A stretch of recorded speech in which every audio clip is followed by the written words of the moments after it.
Rio Bravo was the last film for Ward Bond, longtime character actor and John Wayne's best friend.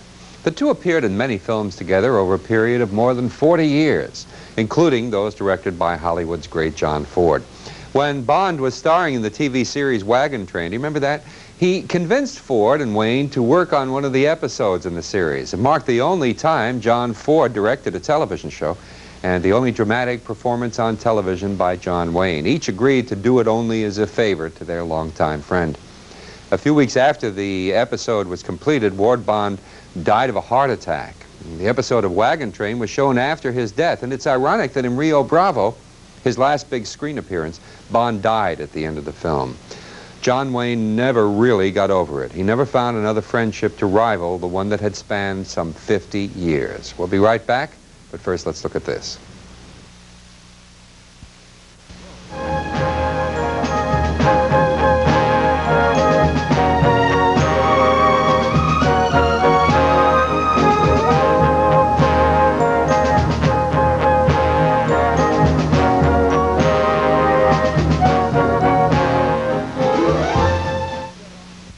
The suspense. We have to open that door. I know what's behind that door. The confusion. JP. The nightmare. Try to think, why does the color white frighten you? Why do lines frighten you? Think of white. White. Because it frightens me, I can't... No, stand still. Look at the white spread. Look at it, remember. Gregory Peck and Ingrid Bergman star in Alfred Hitchcock's most penetrating thriller, Spellbound. It's an American movie classic premiering Monday, September 15th. Watch out. It's an exciting double feature Monday, September 22nd on American Movie Classics. First, it's a sci-fi classic. Look there. Howard Hawks' The Thing. I'm not your enemy. I'm a scientist. I'm a scientist who's trying. Then Charlton Heston is trapped in a desolate post-World War III Los Angeles in The Omega Man. No? They sure don't make pictures like that anymore. So stay glued to the edge of your seats. A sci-fi double feature is coming Monday, September 22nd on American Movie Classics. We're back, and before we go on, I just want to alert all you action fans that next Friday night's double feature is just full of neat plot twists and bizarre turns. First, in the spy thriller Berlin Express, Merle Oberon and Robert Ryan become involved in an international incident in war-torn Berlin. Then, the action turns to the Mesopotamian desert as a small lost English patrol is under Arab attack in John Ford's desert adventure, The Lost Patrol. Victor McLaglen, Boris Karloff, and Reginald Denny star in that one. Now, both of these fast action features should delight every action-hungry fan. We'll be right back, but first here's something special from our film archives.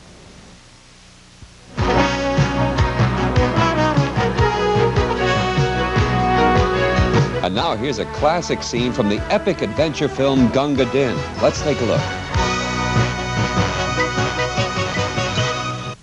Exercise, engage. Left, right, center, point, cover, center, point, cover, carry on. Last exercise, engage. Left, right, center, carry on. Last exercise, engage. Left, right, center, point, cover, carry on.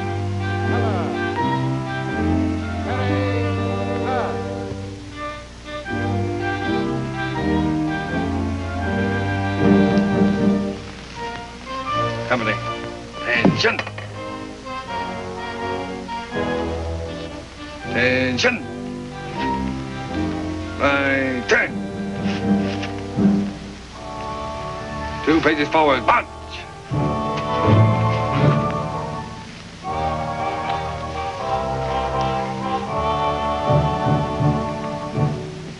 Head up, chin in.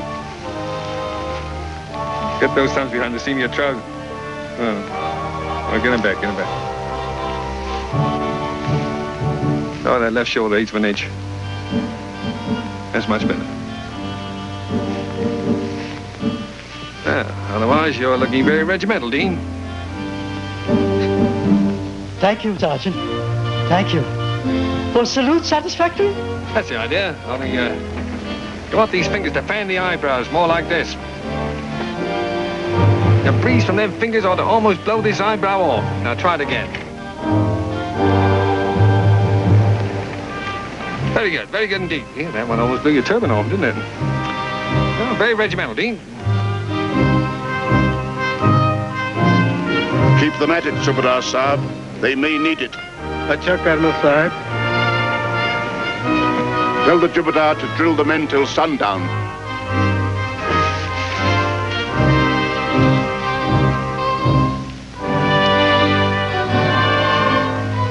Let's get the bugle, Dean. Please, Sahib, I find when nobody looking. Don't you know that's very naughty? Please, Sahib, don't take away. Bugle only pleasure for poor beastie.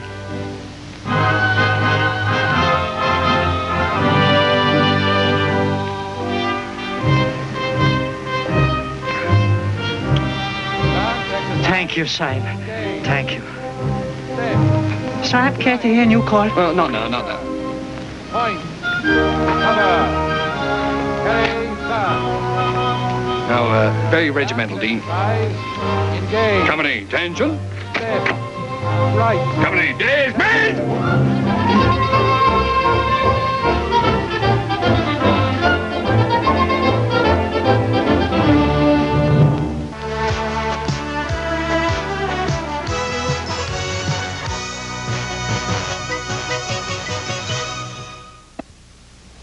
We are back once again. Those film features always intrigue me. Our next film is called Back to Bataan. I don't know whether you remember this film or not. I remember it in the early days. It tells the story of how the United States helped the Philippines fight against the Japanese during World War II. While the characters are fictitious, the events that you're going to see are really based on fact. The film engaged a technical advisor who was a patriotic colonel and had seen the real action. Now, on the set, he was constantly ridiculed and belittled by the left-wing contingent who worked on the film. It seems there's always some kind of a split like that. And it didn't really sit too well with John Wayne, whom we all know is pretty right-wing himself. Now, on the other side were the extreme left-wingers, like Back to Bataan director Edward Dmytryk. On days when John Wayne wasn't around the set, Dmytryk and other crew members openly would taunt this colonel, who finally had had enough. He went to Wayne for help. Now, John Wayne confronted Dmytryk, asking him point blank if he were a communist. Dmytryk sidestepped the issue, telling the Duke that it was really all in fun and not to be too concerned about it, and they'd try to cool it. Well, several years later, Dmytryk became one of the first to be sent to jail by the House Un-American Activities Committee for his actions on behalf of the Communist Party. However, despite his personal views, Dmytryk was able to make Back to Bataan convey that kind of flag-waving, patriotic statement that Americans really needed to see during the closing days of World War II. Let's join John Wayne in Back to Bataan.